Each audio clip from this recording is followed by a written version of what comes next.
Hello and a very warm welcome to the programme. In the last hour, US President Joe Biden has been speaking about his first face-to-face talks with the Chinese leader Xi Jinping.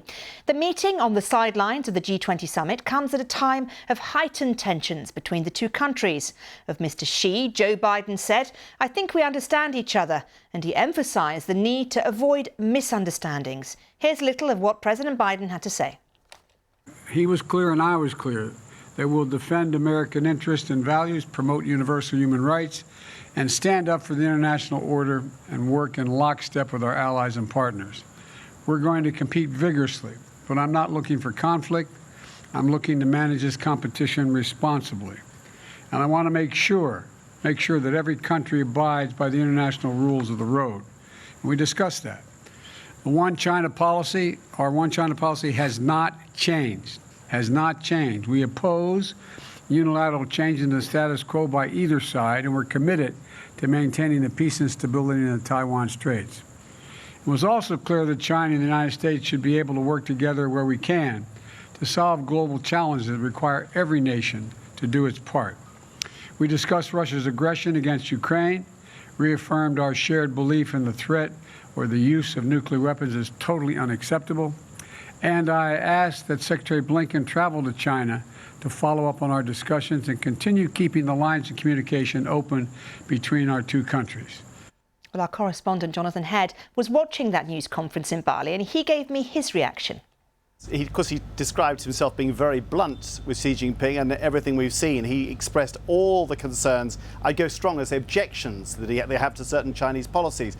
But the other thing that was striking about this is, you know, he's absolutely determined to improve the relationship, that's clear. But at no point did you sense any warmth or affection. He's keeping it very, very businesslike. He avoided saying anything that suggests any kind of warmth to President Xi. It's a striking contrast if you remember the way in which President Trump used to sort of talk about these wonderful kind of bonds he had with Chinese leaders and others. President Biden clearly wants to maintain expectations. And I think we all have to understand that this is the first face-to-face meeting of Mr. Biden's presidency. It's the start of a process at a very difficult time for US relations. So, you know, I think he wants people to be encouraged by this meeting, but not to have very high expectations. Well, Dr. Yuka Kobayashi is a lecturer and assistant professor in China and international politics at SOAS at the University of London. She gave me her reaction to today's events in Bali. It was a very interesting meeting. I think the 3.5 hours, it tells you that they actually got through quite a lot.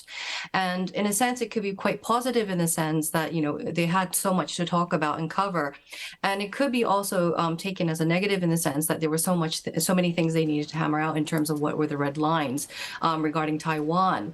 And I thought it was quite interesting that Biden also talked about how the relationship between the United States and China had really become quite tense, and that these things needed to be managed. And in other kind of instances regarding this meeting, he's also talked about how they needed to better the relationships and to take leadership in this rule-based order. So I think it's quite interesting in the sense that there's quite promise for quite a positive road ahead for more communication, which he emphasized over and over again in his press conference, and also a lot of issues to be quite handled, especially Taiwan. Absolutely. I wanted to ask you about that because always the diplomatic tightrope, isn't it, Taiwan for the United States? And unequivocally, President Biden saying we still stick to our one China policy, and China, again, talking about Taiwan being very much a red line.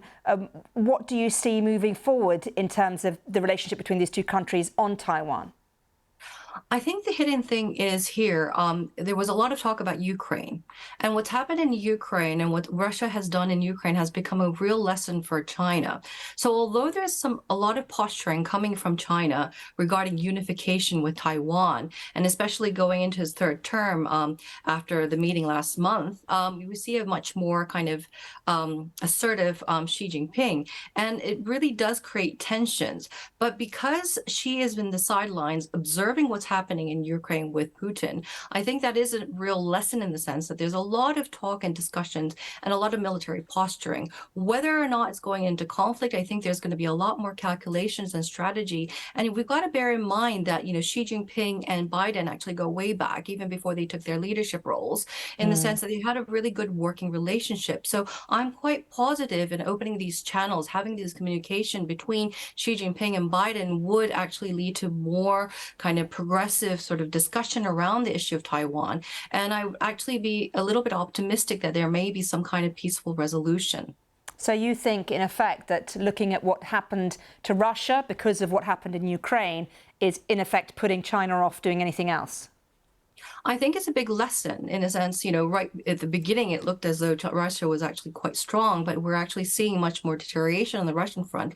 And what happens with, the international community unified behind Ukraine, which is a real lesson for China. And you've got to bear in mind a war over Taiwan would be really costly for China as well. So although you have a lot of these kinds of posturing and this military kind of, assertiveness, we've got to bear in mind the last thing China wants is a costly war. And I'd like to really look at sort of the history of the relationship between Xi Jinping and Biden and try to put my cards on perhaps a more conversations about these areas between the two that have had this relationship going way back would be leading to a more peaceful resolution on that front. And interesting, isn't it, how when our correspondent Jonathan Head talked about the warmth and affection that President Trump used to speak about President Xi is not there with President Biden, but that isn't necessarily translating in a lack of willingness to talk, is it?